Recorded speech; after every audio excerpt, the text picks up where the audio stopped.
Well, you can see right there, Monty is always famous for her starts. Former motocross racer, but she's veering. Oh man, she's too far in, and she hits Katie Compton. Mo Bruno Roy on the deck. Now everybody filters around her. That changes everything at the start.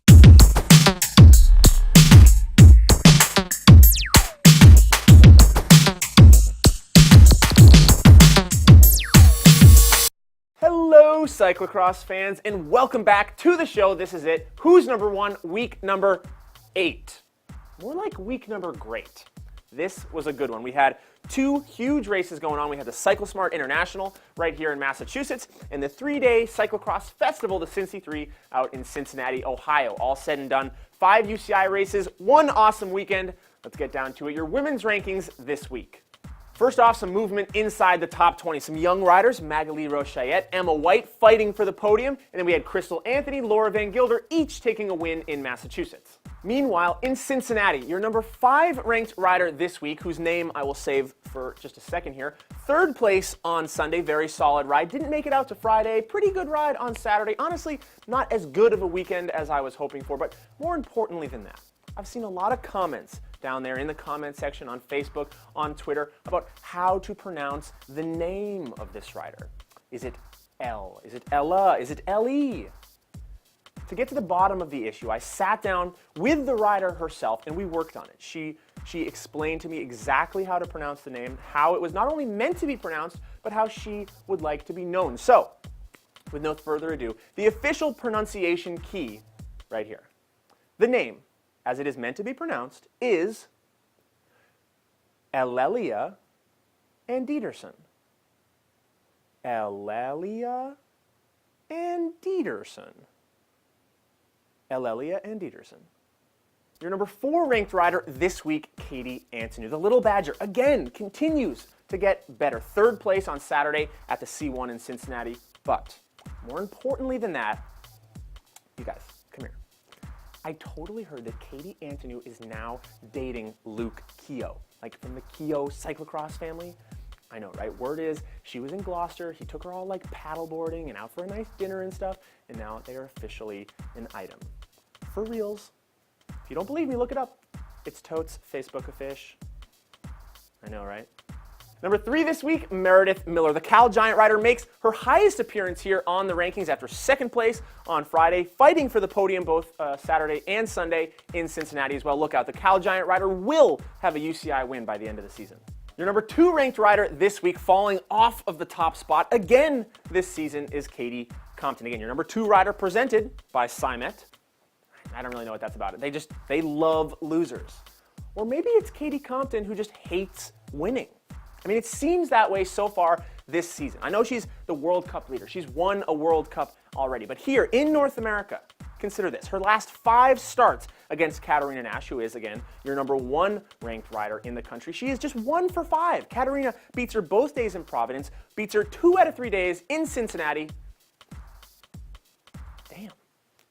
Moving on to your men's rankings this week. Again, some good movement inside the top 20. Some young riders, Cody Kaiser, Curtis White, the first-year U23 rider, making his first podium appearance in Massachusetts, as well as Sean Milne and Raphael Gagne taking wins at the CycleSmart International. Meanwhile, your top 5 riders this week, all in the same place at the same time, 3 days of racing in Cincinnati. First up is number 5 this week, Jamie Driscoll. The Vermont native, the Utah transplant, is finally starting to come into some good form. A podium ride on Friday, really getting some good legs now as we approach these next 3 weeks of C1s. Number 4 this week, dropping off the top spot, not 1, 2, but 3 places, all the way down to lonely number 4. It's Ben Burden. More like Ben Thurden. Get it? Because he's always finishing like 3rd. Yeah, I get it. It's just not funny. Your puns are bad. My puns? My puns.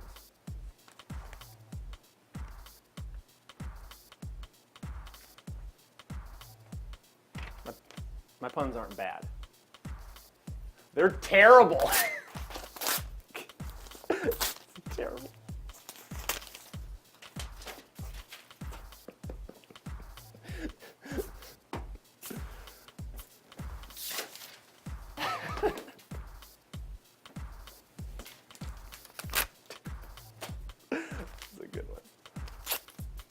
Number 3 this week is Jeremy Powers. That's number 3. Third, as in the second loser. As in, still the last guy on the podium, but still the last guy. It's third place. Nobody remembers third place. Like, who finished third place in the last Super Bowl? Nobody. They don't even invite that team. Like in baseball, right? Like, you get 1 strike. Okay, whatever, not a big deal. You get 2 strikes. It's getting bad. You get 3 strikes. You're third. You're out. You're done. You're washed up. Go back to the dugout. Like when I go to an all-you-can-eat buffet, I get that first plate, and I'm like, that's all delicious. I go back, I get the second plate, and I'm like, that was pretty good. But the third? Don't serve me any more of like your slow losing food. It's gross.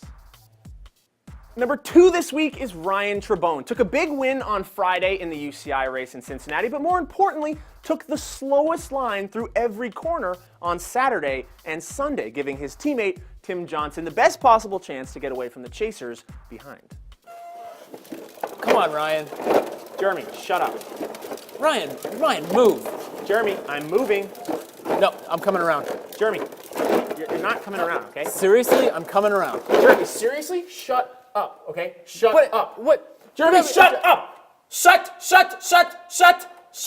up! And your number 1 ranked rider this week, go ahead, roll out the red carpets, sound the alarms, release the Kraken.